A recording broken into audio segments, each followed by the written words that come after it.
Are you looking at this my social media Instagram handles QR code, and you can have in any color?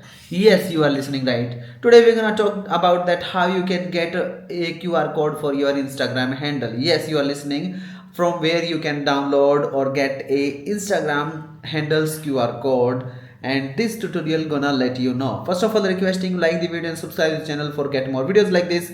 Don't waste further time. I'm Gogi from How to Doer, and watch the video till the end and learn how to download QR code for your Instagram handle.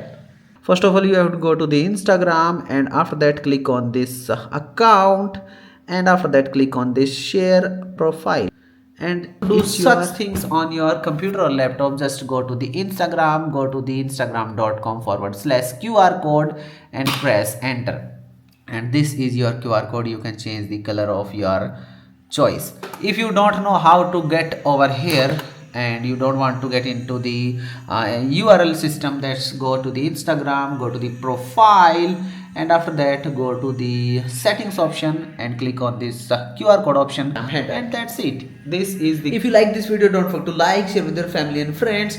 Don't forget to subscribe and hit bell icon for get more videos like this. Be with us, keep learning new things every day.